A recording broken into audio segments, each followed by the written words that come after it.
Oi, meu nome é Yang e eu sumi por uns 2 ou 3 dias. E o motivo disso é que eu finalmente encerrei o meu período de trabalho. E então eu estava exausta e eu precisava descansar. E aí eu tirei esses dias para descansar. E enfim, né? Foi por isso que eu sumi. Não que isso seja muito relevante, mas tô falando sobre isso. E o vídeo de hoje, né? O vídeo que eu separei pra falar hoje é pra falar desse livro aqui. Ai, mas você já não falou desse livro? Já! Eu já fiz um vídeo resenha desse livro. Só que hoje vai ser um vídeo um pouco mais pessoal, porque de todas as minhas leituras de 2022, eu falei lá no vídeo em que eu ranqueei as minhas leituras, esse aqui foi o meu livro preferido, e até então é o meu livro preferido, assim, do momento, sabe? No sentido de comparando em todos os livros que eu já li na minha vida, no momento esse aqui tá sendo meu favorito. Então eu vim aqui te dar motivos para ler Minha Sombria Vanessa e te falar um pouco mais dessa história e falar também o porquê que essa história me pegou tanto, porquê que eu fiquei tão, não sei se encantada seria a palavra correta, mas porquê que eu fiquei tão ligada a essa história e porquê que ela se tornou a minha favorita. Então vamos lá. E só um parênteses, se você estiver ouvindo um barulhinho no fundo, é porque eu coloquei uma musiquinha no computador. Eu não tô muito afim de ficar no total silêncio, aí eu coloquei uma musiquinha bem baixinha pra tocar aqui, pra mim ficar ouvindo. E se você identificou, sim, é a melodia de Castelo Animado, é a musiquinha do Hall. Parabéns. Enfim, vamos começar. Minha Sombria Vanessa é uma história que definitivamente não é uma história de romance. Essa não é uma história de amor. É uma história que vai falar sobre a nossa protagonista, né, a Vanessa Wine. E ela, aos 15 anos de idade, acaba se envolvendo ali, romanticamente falando, com o seu professor de literatura inglesa.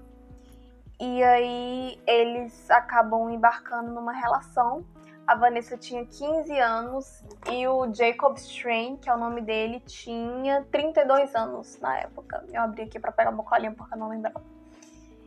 Então eles iniciam aí esse relacionamento e, obviamente, dá pra perceber, né? Fica bem claro aqui, falando dessa forma, que não se trata de um relacionamento amoroso, não se trata de um caso de amor, mas sim de um caso de abuso, um caso de manipulação, de aproveitamento e, acima de tudo, um caso de pedofilia. O Jacob Strain, ele sempre, de acordo com... Quando a gente tá acompanhando ali a Vanessa adolescente, a gente percebe que ele meio que sempre esteve de olho nela. E por que ele estava sempre de olho nela? A vida da Vanessa era uma vida muito solitária.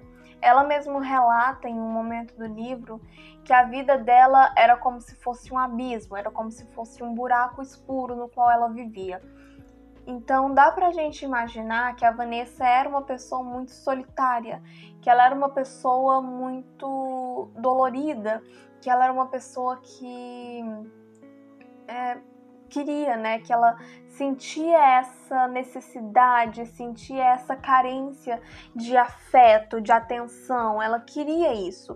E não porque ela era uma garota adolescente, garotas adolescentes querem isso, não, ela queria isso porque os pais não davam para ela, porque os pais estavam distante dela e não deram a atenção que ela precisava, não deram o carinho que ela necessitava. Então ela sentia muita falta disso e isso refletia na escola. O desempenho dela na escola não era ruim, mas assim como em casa, ela era uma menina extremamente solitária. E aí, onde é que a Vanessa estudava? Ela estudava no internato, e aí no primeiro ano desse internato ela tinha feito uma amiga. Só que aí elas acabaram tendo uma discussão, e aí no segundo ano, que é quando essa história vai se passar, a Vanessa não tá mais próxima dessa menina, então ela volta a ficar completamente isolada. E é aí que o Strain ataca. O Strain percebe essa solidão da Vanessa, percebe o talento que ela tem para escrita, a paixão que ela tem, de certa forma, por literatura, e ele usa isso.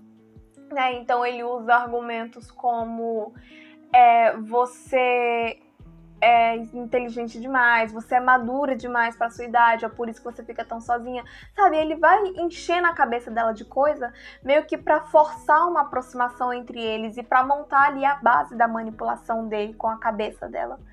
Então, a gente começa, eu costumo, sempre que eu vou falar desse livro, eu falo que a manipulação que o Strain faz com a Vanessa é algo tão bem feito, é algo tão bem arquitetado, tão bem planejado, que em alguns momentos da história, se você não ler com atenção, você vai se deixar vai se deixar levar por ele, vai se deixar levar pela narrativa dele. Então, em vários momentos dessa leitura, eu me peguei sentindo pena dele e até sentindo pena da situação em que eles dois estavam. E aí eu tive que, sabe, dar um estaling nisso e falar, cara, não, você não tem que estar com pena. Ele é um abusador, pedófilo, a Vanessa é uma vítima, você não tem que sentir raiva dela. Isso é uma outra coisa que acontece muito aqui nesse livro, você sentir raiva da Vanessa. E aí você tem que entender que você não pode ficar com raiva dela, porque ela é a vítima da história, é ela que tá sofrendo com tudo aquilo. E aí você tem que, sabe, você tem que ler essa história meio que se monitorando pra não se deixar levar pela narrativa do vilão dessa história, né? E é uma outra coisa que deixa essa história ainda mais visceral, é que é um vilão da vida real, né? Não é um vilão inimaginável, não é um Thanos da vida, não. É um vilão que existe, assim, na nossa sociedade, que existe dentro da casa do nosso vizinho, pode existir dentro da casa da gente mesmo, sabe?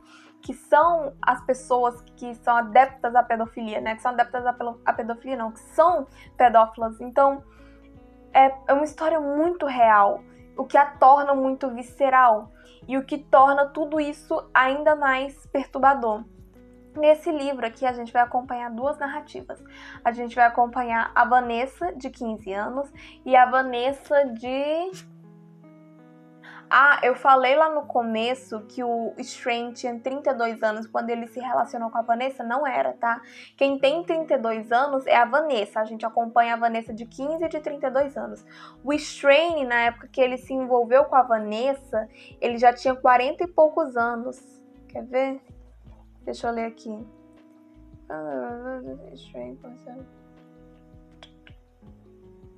Ele tinha quase o triplo da idade da Vanessa e ela tinha 15 anos quando eles se envolveram, então ele tinha 40 e poucos anos por aí. Então, assim, é tensa a história, tá? É tenso o bagulho. E esse livro aqui, ele puxa muita referência de... O que eu tava falando? Gente, eu me esqueci, tá? Se a narrativa ficar não linear, tá? Se eu tiver começado um assunto e estiver falando de outra coisa totalmente aleatória agora, me desculpa, é porque eu me esqueci, mas vamos só dar continuidade. Here we go again. Esse livro aqui, ele puxa muito referência de Lolita, né? Porque muita gente acha que Lolita é uma história de amor, quando não é. Lolita é uma história também de pedofilia, né? Eu acho que é Humbert. É Humbert ou é Humbert? Não vou lembrar o nome dele agora. Ele era um pedófilo. A Lolita era uma menina de, 12 anos, se eu não me engano. E tanto que, pelo que eu sei, né? Eu nunca li esse livro, mas pelo que eu sei, no decorrer da história, quando a Lolita vai ficando mais velha, né? Quando ela vai tendo a maturação ali dela, ele meio que vai perdendo o interesse nela. E ele só chama ela de Lolita meio que com esse intuito de infantilizar ela ainda mais, sabe? De deixar ela nesse espectro infantil, que é o que ele gosta. Então, essa história puxa muito essa questão de Lolita, por quê? Porque o Jacob Strain, em um determinado momento da história, ele dá o livro Lolita para Vanessa ler e coloca na cabeça dela que aquilo é uma história de amor. E aí ele meio que fala, a nossa história é como a deles dois. As pessoas, né, o mundo, a sociedade, não veem o nosso amor como amor, eles veem como algo problemático, é como acontece em Lolita. E aí ela se deixa levar por isso. É a mesma coisa que acontece com muita gente que lê e assiste Lolita. Acha que é uma história de amor, só que não é um caso de pedofilia pesado. E deu pra perceber que esse livro tem muitas marcações, né? Eu vou tentar pegar algumas aqui e falar um pouco sobre elas. Tem uma em específico que ela é muito pesada, só que eu não consigo não falar dela sempre que eu falo desse livro. Só um instante. Aqui é essa daqui, ó. Ai, meu Deus, que dificuldade.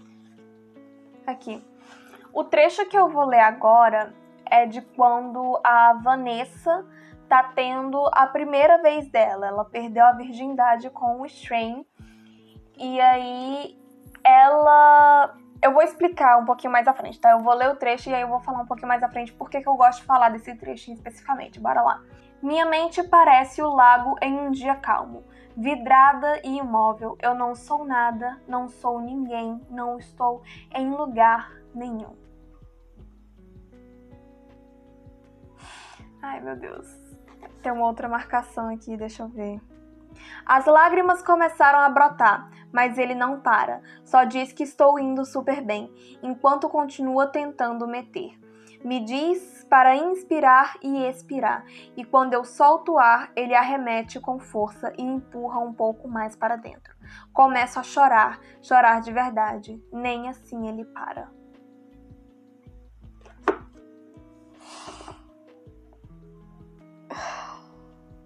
Tá bom. Por que eu gosto de pegar esse trecho em específico? Porque aqui a gente vê claramente que o que aconteceu naquela noite não foi uma noite de amor, né? Não foi uma noite em que uma menina perdeu a virgindade com alguém que ela gostava, com alguém em quem ela confiava. Foi um estupro. Ela foi estuprada, ela perdeu a virgindade através de um ato de violência sexual. E esse trecho deixa isso muito bem explícito. E por que eu gosto de pegar esse trecho em específico? Porque a Vanessa, em vários momentos da história, e é inclusive o que me faz ter raiva dela, né? Foi o que me fez sentir raiva dela, tanto a de 15 anos quanto a de 32 anos, tenta a toda forma, tenta a todo custo encobrir o Strain. Como assim encobrir o Strain? Ela defende ele. Sabe, ela fala, ela dá a entender que o que rolou entre eles não foi abuso, ela não era uma vítima. Foi realmente um caso de amor, eles realmente se amavam. E muito disso vem da manipulação do Strain, porque ele ficava colocando na cabeça dela essa ideia de que mulheres gostam de se vitimizar, de se colocar nessa posição de vítima, e que isso não é algo certo, que isso não é algo digno e tal, tal, tal. Então, vem isso. Você pega isso da manipulação do Strain, somado à solidão em que a Vanessa vivia e ao conforto que ela encontrou nessa relação, né, nesse abuso. Então, meio que a única coisa que a Vanessa tinha na vida dela para dar algum sentido à vida dela e para que a vida dela não continuasse sendo um vazio total, era essa relação extremamente tóxica e abusiva que ela tinha com o Strain, né? Então, ela fica a todo custo tentando defender aquilo, tentando defender o Strain e defendendo a ideia de que não, ele não é um abusador, eu não sou uma vítima, foi tudo consensual, sendo que não foi. E esse trecho aqui que eu li pra vocês, esses dois trechos, deixam isso muito claro, né? Eu tenho duas marcações aqui feitas de outra cor. Deixa eu dar uma olhada no que elas são, pra ver se eu posso falar sobre elas sem dar spoiler. Eu queria muito ler essa daqui e falar sobre ela. Quer saber? Eu vou ler ela e aí eu vou colocar aqui um alerta de spoiler e colocar a minutagem pra você não pegar o spoiler e poder pular pra minutagem seguinte sem pegar o spoiler, tá? Mas se você gosta de spoiler, se você não se importa... Peraí. Se você não se importa, fica à vontade, tá? Esse trecho é o seguinte... Não, diz Strain, não tente virar isso contra mim. Mas é disso que se trata, não é? Você está puto porque já está encrencado por ter passado a mão em outra menina. Passado a mão? Nossa, que expressão. É assim que se diz quando alguém toca uma criança. Ele pega o copo de plástico e abre a torneira. Não dá pra conversar com você quando você está desse jeito, decidida a me pintar como vilão. Desculpe, digo. É meio difícil de evitar.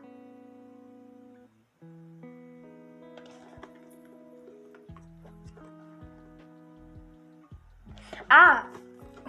Essa aqui eu vou deixar pra ler depois. Cara, isso aqui reflete muito o controle mental que o Strain tinha sobre a Vanessa, sabe? Ele fazia ela se sentir mal por tá enxergando a verdade uma vez na vida, sabe? No momento em que ela enxerga que aquilo não é certo, que ele é sim um pedófilo, que ele não deve passar a mão numa criança, porque um adolescente de 15 anos, do ponto de vista de um adulto de 40 e poucos anos, é uma criança. No momento em que ela tem esse lapso de lucidez, é como se o controle mental que ele implanta sobre ela simplesmente recaísse tudo de novo, sabe? E isso a gente pode enxergar muito na cultura da violência contra a mulher mesmo, sabe? Por que tantas mulheres que passam por uma situação de violência doméstica demoram tantos anos para conseguir se libertar, demoram tantos anos para conseguir aceitar que elas são vítimas e conseguir se livrar daquilo?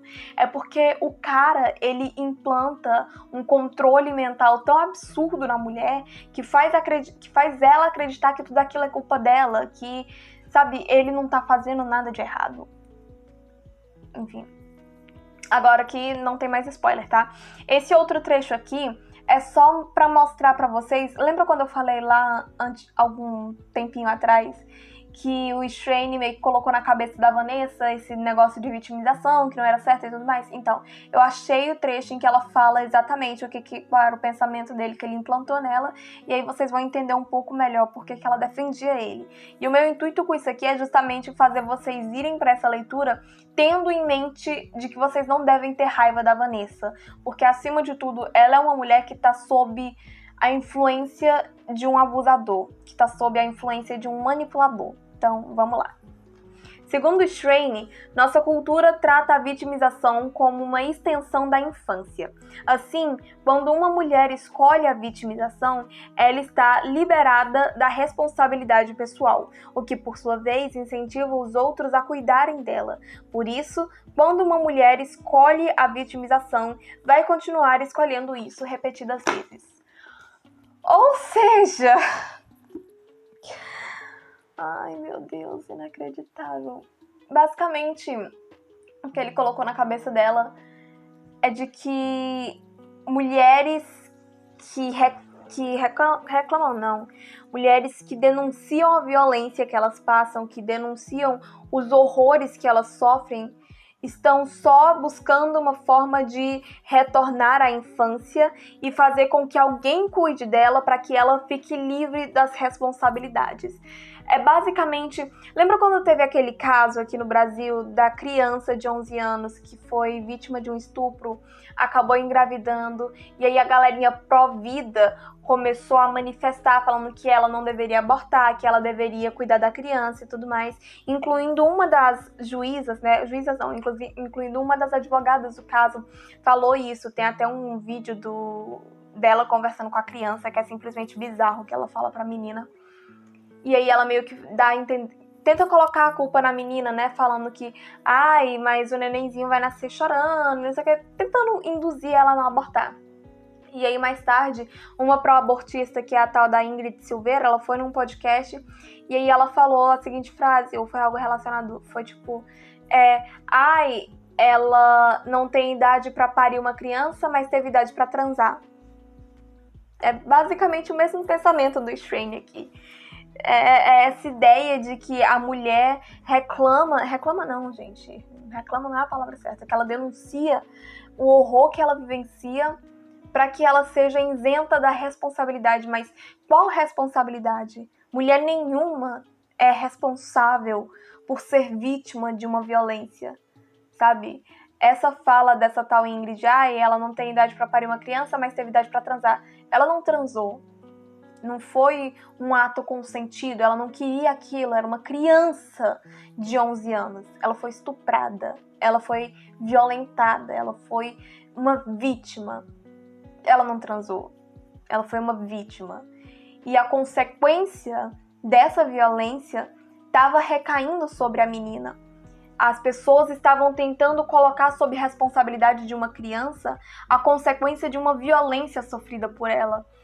E isso é de um grau de desumanidade simplesmente absurdo, né? E é basicamente a mesma ideia que o Strain passa aqui para Vanessa, que as mulheres só estão tentando se isentar da culpa, que elas só estão tentando agirem como crianças. Eu tenho certeza que o Strain é o tipo de pessoa que fala, tipo, ai, ela foi estuprada, tá, mas qual roupa ela tava usando? Qual era a cor do batom dela, sabe? Coisas desse tipo. Então, ele colocou isso na cabeça da Vanessa. E a Vanessa só repetia aquilo pra si mesma. E foi isso que a impediu de denunciar. Foi isso que a impediu de enxergar a verdade. Porque ela não queria estender a infância dela, essa fase tão dolorosa da vida. Ela não queria se manter presa às suas dores. Ela não queria que as pessoas ficassem com dó dela, que as pessoas cuidassem dela. Ela queria finalmente se ver livre daquilo. Então, isso meio que a impediu de ver a verdade, sabe? E, cara, essa história é dolorosa demais. Esse livro, ele mexeu muito comigo. Agora eu vou falar um pouco... Vai ser um pouco mais pessoal essa parte, tá? Ele mexeu muito comigo porque eu me identifiquei muito com a Vanessa. Como assim eu me identifiquei com a Vanessa? Eu fui uma criança extremamente solitária. Eu fui uma pessoa extremamente solitária até ali mais ou menos os meus 14, 15 anos de vida. E eu sei o quão doloroso, o quão vazio, o quão desesperador é você ser uma pessoa solitária nesse momento da vida. E veja bem, quando eu digo ser uma pessoa solitária, eu não digo que eu tava sempre... Eu não tô querendo dizer que eu tava sempre sozinha, que eu não tinha pessoas pra cuidar de mim, não é isso. Quando eu digo que eu era uma pessoa solitária, é porque eu me sentia assim. Sim, teve vários momentos da minha vida em que eu estava de fato sozinha, assim. Só que durante toda a minha infância, até mais ou menos meus 14, 15 anos, eu me sentia sozinha. E você estar sozinho e você se sentir sozinho são duas coisas completamente diferentes. Então, esse livro mexeu muito comigo porque eu me identifiquei com a Vanessa nesse ponto. Porque eu era desse jeito. Eu era uma pessoa muito solitária. Eu era uma pessoa que tinha pensamentos muito obscuros, que tinha ideias muito obscuras e que queria a todo custo encontrar alguma coisa que me desse vazão, sabe? Que desse um sentido para minha existência, que iluminasse todo esse buraco no qual eu vivia, que me tirasse dessa sensação, desse sentimento de solidão extremo. Então, se eu estivesse no lugar da Vanessa há alguns anos atrás, se surgisse na minha vida alguém igual ao Jacob Strain, que soubesse se aproveitar dessa minha solidão, que soubesse enxergar essa minha solidão e se aproveitar dela, eu, assim como a Vanessa, teria sido uma vítima. E é isso que me deixou tão assustada. Foi isso que mexeu tanto comigo. Porque eu vi que eu, assim como a Vanessa, também poderia ser uma vítima de uma pessoa igual ao Strain.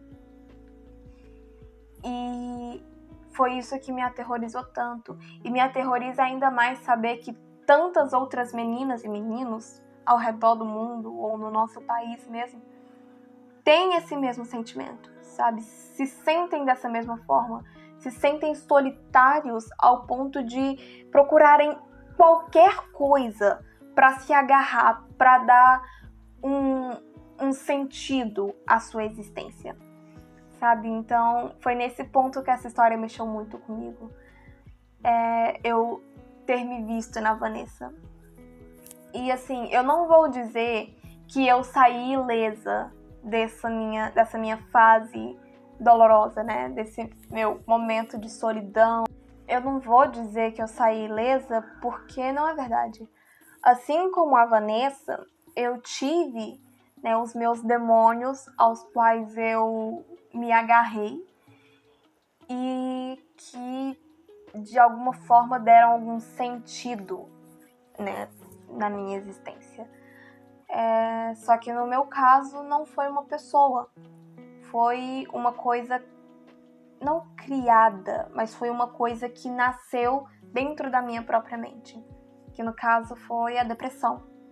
Eu tive problemas graves com depressão severa quando eu tinha por volta dos meus 13, 14 anos. E quando eu digo grave, eu digo no sentido de eu cheguei a praticar a automutilação e a tentar cometer suicídio mais de uma vez. Então eu fui, pro psicólogo, eu tive que tomar remédio e a psicóloga conseguiu detectar que a minha depressão foi desencadeada aos 4 anos de idade. Então dos meus 4 anos até os meus 14 anos, ali 10 anos da minha vida, eu vivi com depressão. Eu basicamente passei a minha infância toda tendo depressão, já sofrendo com isso. Então, eu me identifiquei muito com a Vanessa nesse ponto. E foi isso que me aproximou tanto dessa história. Além de ser uma história extremamente visceral e real, a qual você consegue ampliar os horizontes, abrir os olhos para uma problemática que está bem na nossa frente, mas que a gente ainda assim insiste em maquiar, insiste em fingir que não está acontecendo ou que não é tão grave assim. Além de abrir os nossos olhos nesse ponto, a gente ainda consegue enxergar através das nossas próprias experiências, a qual essa história nos faz retornar ali, que tantas outras crianças e adolescentes podem estar num estado de sofrimento, podem estar num estado de completa solidão e desespero, que eles só buscam algo, assim, urgentemente, para poder se agarrar e para poder dar algum sentido ali à sua existência, à sua vida.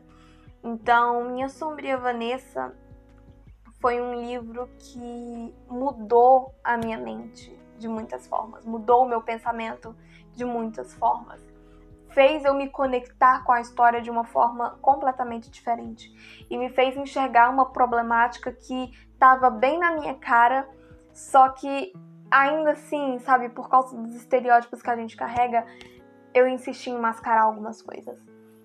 Então, Minha Sombria Vanessa é uma história extremamente pesada, é uma história extremamente tensa, não é para qualquer um, não é qualquer um que tem estômago de ler esse livro, não é qualquer um que consegue, de fato, encarar essa história.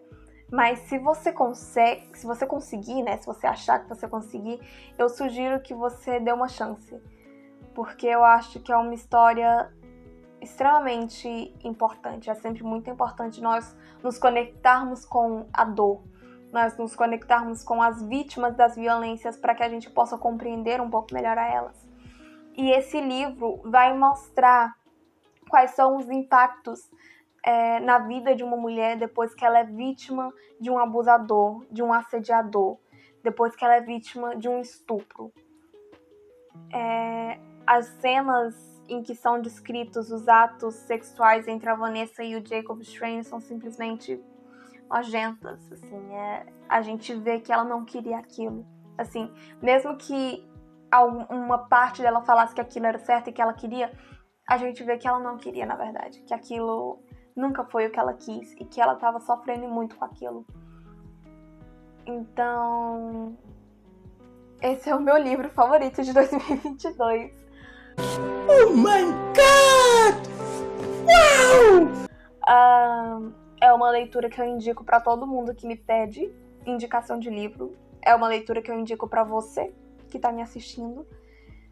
Eu só peço que você tenha cuidado com esse livro, porque não é uma história fácil de ler e de digerir, mas faça um esforço, porque é uma leitura necessária, assim como o Conto da Aia. Então, é isso, Eu que me vire para editar isso aqui depois. Muito obrigada se você viu o vídeo até aqui. Um beijo e tchau.